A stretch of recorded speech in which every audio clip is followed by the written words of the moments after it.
Good morning বন্ধুরা, রোববারের সকালে নতুন একটা ব্লগে আপনাদের সবাইকে স্বাগত জানাচ্ছি। এখন বাজে 10:30।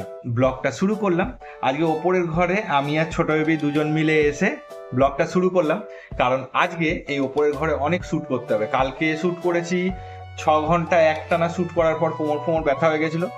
আজকে কোমর ব্যথা হলে হোক, কিন্তু আজকেও আমাকে এরকম 6-7 ঘন্টা কন্টিনিউ শ্যুট করতে হবে।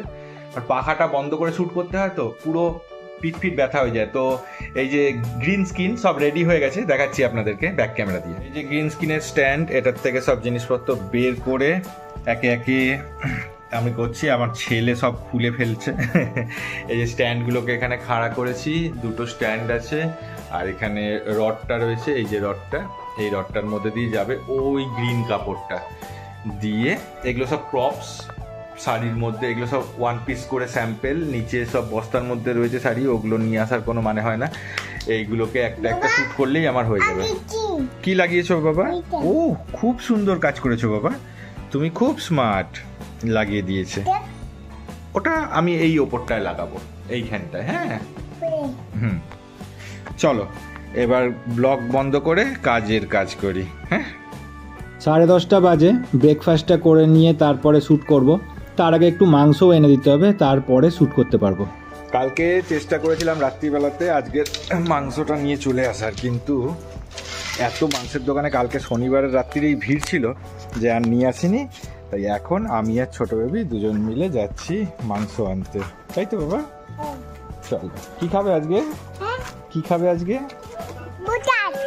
কি নেট পাগলা? ছোট বেবি নাকি আজকে প্রসাদ খাবে। ও কিন্তু চিকেন খেতে আজকাল খুব ভালোবাসে, আজকাল খুব চিকেন করে, তাই রোববার হলে ওর জন্য আগে চিকেন আনি। আপনারা ভাববেন না যেন ওকে দিয়ে আমি বাওয়াচ্ছি, আসলে ওটা আমার হাতে দেবে না, ও নিজেই নিয়ে আসবে নাকি। 11টা বেজেই গেল, শ্যুটটা করতে যাই এবার। ছোট বেবি চিকেন এনে ওর মাকে দিয়ে দিয়েছে, আমি চললাম ওপরে। 3টে বেজে গেছে। শ্যুট করতে করতে মমতা গিয়ে আমাকে ডেকে আনলো, তবে আমি লাঞ্চ করতে আসলাম। চান টান কিছুই করা হয়নি, তো যাই হোক লাঞ্চটা করে নিই। অনেক প্রোডাক্টের ফটোগ্রাফি হয়েছে, এখন আমার মডেল এসে গেছে, গ্রিন স্ক্রিনের মাঝখানে বসে আছে। ছোট বেবি তোমার ফটোগ্রাফি হবে তো এবার? উঠে দাঁড়াও। ইয়ে সুন্দর ফটোগ্রাফি হচ্ছে। তোমার বন্ধুকে পাশে দাঁড় করাও, ওরকম ভাবে কি আর ফটোগ্রাফি হয় নাকি ভালো? হ্যাঁ দাঁড়াও।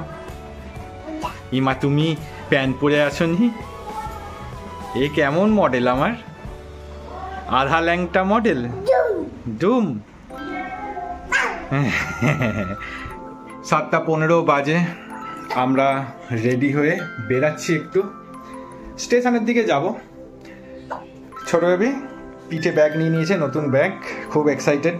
ব্যাগ নিয়ে ও ঘুরতে যাচ্ছে। আচ্ছা, আজকের ড্রেসটা ও নিজেই মানে দুটো কম্বিনেশন তৈরি করেছে ও, ব্লু আর এটা কি ডিপ গ্রিন। চলো যাওয়া যাক। ডিপ গ্রিন, চলো চলো যাওয়া যাক। চলো খোলো খোলো খোলো, দরজা খোলো, চলো বেরাই, চলো। হ্যাঁ চলো। বাবা রে, অ্যাট লাস্ট আমরা রেডি। বাইরে বৃষ্টি হচ্ছে, তাও আমরা বেরাচ্ছি। ছাতাটা খুলতে হয়েছে বৃষ্টির জন্য, বৃষ্টির যেন বিরাম নেই। একটা ছাতা নাও নি, টাটা দিয়ে দাও বাবা ঠাম্মিকে। আজকে দোকান ফাঁকা। আজকেই অটোয় করে আস্তে আস্তে এই ম্যাডামের সঙ্গে খুব বন্ধুত্ব হয়ে গেছে। ওর এত পাকা কথা দেখে উনি ইমপ্রেস হয়ে গেছে। যাওয়ার সময় আবার ওকে টাটা দিয়ে যাচ্ছে, আবার ছোট বেবি বলছে টাটা সি ইউ। স্টেশনে আসলে আর কিছু হোক না হোক ছোট বেবির আগে দুটো ট্রেন গাড়ি দেখা চাই, তাই জন্য ওকে নিয়ে আমরা স্টেশনে বসে আছি প্ল্যাটফর্মে। ট্রেন গাড়ি আসার অপেক্ষা করছি, একটা গাড়ি এসেও গেছে। ট্রেন আসছে বাবা, ট্রেন আসছে, ওই দেখো ট্রেন এসে গেছে। দাঁড়া দাঁড়া, দেখতে পাবে, ওই দেখো এসে গেছে ট্রেন।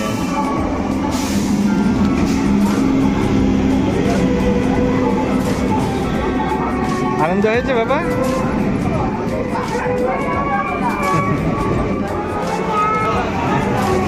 টাটা করে দাও।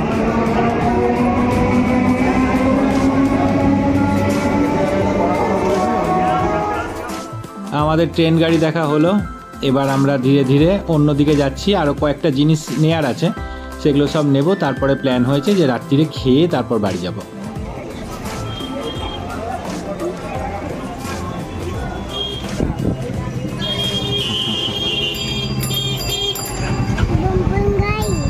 ঘুম ঘুম গাড়ি।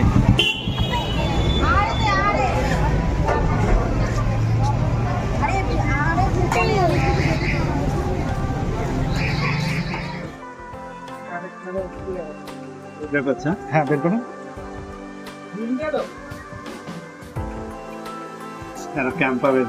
কি পেয়েছি? 10 টাকার ক্যাম্পা। বাহ, তাহলে তো লাখ আছে। আমার সামনে তো অনেকেই ট্রাই এগেন পেলো। স্যার এটা হলো না। এটা হলো না, ভিজিট এগেন। ভিজিটাই। ঠিক আছে, একটা 10 টাকার ক্যাম্পাই পেয়েছি। আমাদের বিরিয়ানি বাদলে একজন চাপ বাদলে এই মাত্র। আমি বিল করতে গিয়ে দেখছি 1 প্লেট বিরিয়ানির সঙ্গে একটা করে কুপন পাবো। তো 2 প্লেট বিরিয়ানি 2টো কুপন পেয়েছিলাম, একটাতে ক্যাম্পা বেঁধেছে আর একটাতে কিছুই বাঁধেনি, ট্রাই এগেন ভিজিট এগেন লেখা ছিল। এমনই জিনিস বাঁধলো যেটা আমরা খাই না। দেখা যাক, যা পেয়েছি তাই ভালো। কোল্ড ড্রিঙ্কস আমরা খাই না বলতে গেলে। সেই প্রদীপটার মেয়ের যে রিসেপশানে গেছিলাম, সেই ব্লগটা আপনারা হয়তো দেখেছিলেন। তো সেই দিনকে ফেরার সময় মমতা কোল্ড ড্রিঙ্কস কিনেছিল। মমতা যে 2 ঢোক খেয়েছে, তারপরে ওটা এখনও অবধি ফ্রিজে পড়ে আছে, কেউ খায় না। কথা বলতে বলতে এদিকে আমাদের বিরিয়ানি চলে এসছে। দেখুন, 1 প্লেট বিরিয়ানি, একটা আলু, ভেতরে একটা মাংস আর স্যালাড, এই দিয়ে গেছে আমাদের সার্ভ করে। ছোটো বেবিকে আমরা আবার একটুখানি বিরিয়ানি দিয়ে দিয়েছি, ও খাচ্ছে এটা। এই যে আমাদের ফ্রি কোল্ড ড্রিঙ্কস চলে এসছে, চেপটে গেছে। আমাদের খাওয়া দাওয়া শেষ, এবার আমরা বেরিয়ে যাচ্ছি। এখন কটা বাজে? এখন ওই 9টা, 9:30 মতো বাজে। লোকজন এত পরিমাণে ভিড় হয়ে গেছে এখানটায়। দেখুন, বিরিয়ানির হাঁড়ি এখন অবধি আগুনের মধ্যে বসানো। তো যেতে যেতে আমাদের পছন্দ হলো এখানে একটা জায়গাতে অমৃতি ভাজছে। আমরা একটা খেলাম আর মায়ের জন্য 2টো নিয়ে আসলাম, বাড়ির জন্য আর কি 2টো নিয়ে আসলাম। তো যাই হোক, আজকে খুব মিষ্টি খাওয়া হয়ে গেল। এক তো বৃষ্টির জন্য সাঁতারে যাচ্ছি না, দ্বিতীয় কথা হচ্ছে এই সমস্ত মিষ্টি ফিষ্টি খাচ্ছি। হ্যাঁ, খাওয়া হয় না, খাই না ইচ্ছা করে, এখন খেলাম, কি করা যাবে। মমতার আবার জুতোটা এই বর্ষার জন্য একদম পারফেক্ট না, বড্ড ফ্ল্যাট জুতো, তাই জন্য ও একটু উঁচু জুতো খুঁজছে যাতে কাদার থেকে বাঁচতে পারে, নাহলে না সবটাই ওর পায়ে জামায় লেগে যাচ্ছে, কাদার লেগে নষ্ট হচ্ছে সব কিছু। টোটোতে উঠে বসে গেছি, আর 2জন হলেই টোটো ছাড়বে। আমি, মমতা আর ছোটো বেবি এদিকে বসে রয়েছি। যাক, টোটো ছেড়ে দিয়েছে আমাদের, এবার বাড়ি পৌঁছাবো। বাড়ি পৌঁছে আজকের দিনটা শেষ বলা যেতে পারে, কিন্তু আমার দিন শেষ হবে না। আমাকে ব্লগ এডিট করতে হবে, আরও ফটোশ্যুট করতে হবে, আমার হাজার কাজ বাকি রয়েছে। যাই হোক, চলুন তাহলে দেখা হচ্ছে পরের ব্লগে। ততক্ষণ খুব ভালো থাকবেন। কালকে ঠিক সন্ধ্যে 6টার সময় নিয়ে চলে আসবো নতুন একটা ব্লগ। টাটা।